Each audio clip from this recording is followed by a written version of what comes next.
1864, the dreams of his boyhood found fulfillment. He doubled the subscription price, lowered the advertising rates, to the astonishment of everybody, and the paper entered upon a career of remarkable prosperity, the profits sometimes amounting to over $400,000 a year. He always refused to lower the wages of his employees, even when every other establishment in Philadelphia was doing so.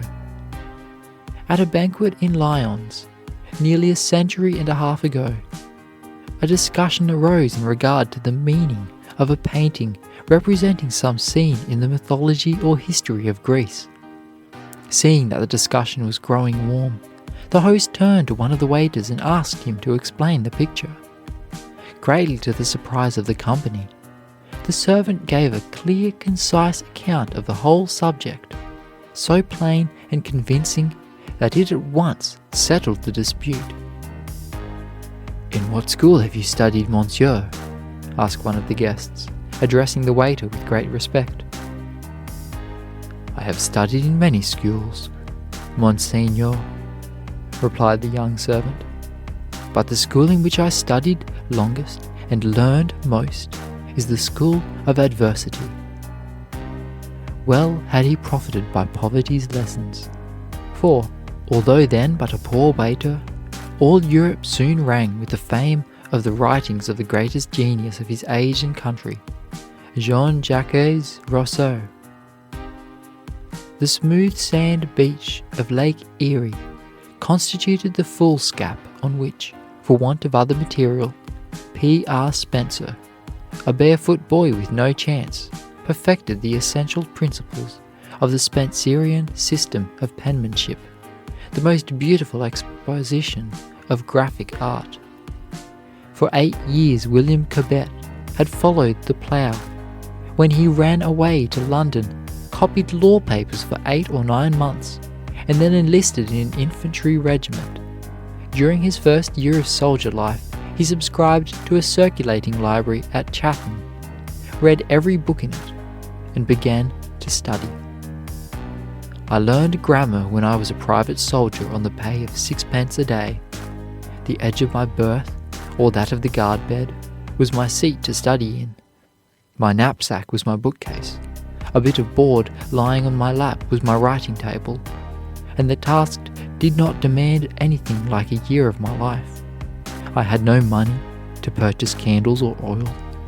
In winter it was rarely that I could get any evening light but that of the fire, and only my turn even of that. To buy a pen or a sheet of paper, I was compelled to forego some portion of my food, though in a state of half starvation. I had no moment of time that I could call my own, and I had to read and write amidst the talking, laughing, singing, whistling, and bawling of at least half a score of the most thoughtless of men, and that too in the hours of their freedom from all control. Think not lightly of the farthing I had to give now and then for pen, ink, or paper. That farthing was, alas, a great sum to me. I was as tall as I am now, and I had great health and great exercise. The whole of the money not expended for us at market was 2 pence a week for each man. I remember, and well I may, that upon one occasion I had, after all absolutely necessary expenses, made shift to have a halfpenny in reserve, which I had destined for the purpose of a red herring in the morning. But so hungry as to be hardly able to endure life, when I pulled off my clothes at night, I found that I had lost my halfpenny. I buried my head in the miserable sheet and rug and cried like a child. But Cobbett made even his poverty and hard circumstances serve his all-absorbing passion for knowledge and success. "If I," said he, "under such circumstances could encounter and overcome this task, can there be in the whole world a youth to find any excuse for its non-performance?" Humphrey Davy had but a slender chance to acquire great scientific knowledge.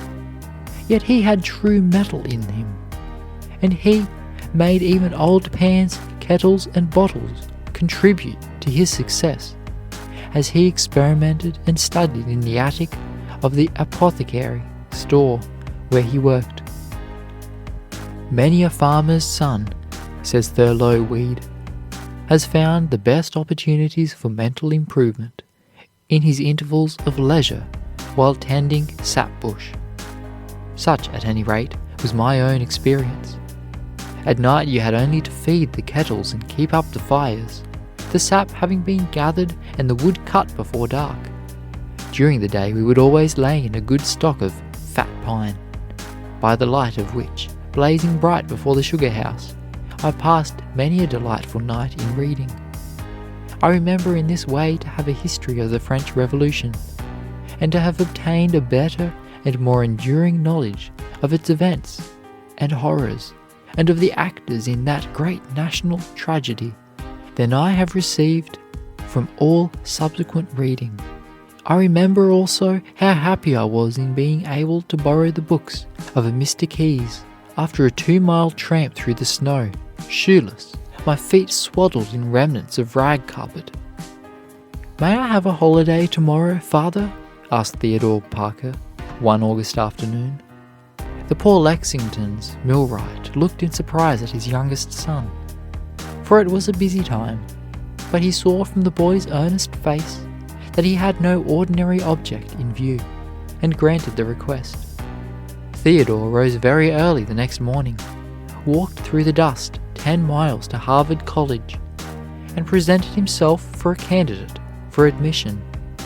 He had been unable to attend school regularly since he was 8 years old, but he had managed to go 3 months each winter, and had reviewed his lessons again and again as he followed the plough or worked at other tasks.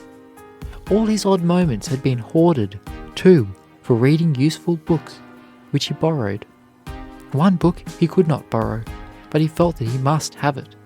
So on summer mornings, he rose long before the sun and picked bushel after bushel of berries, which he sent to Boston, and so got the money to buy that coveted Latin dictionary.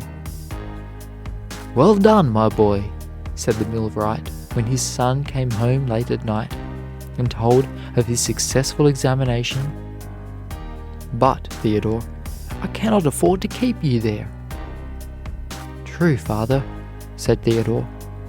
"I am not going to stay there.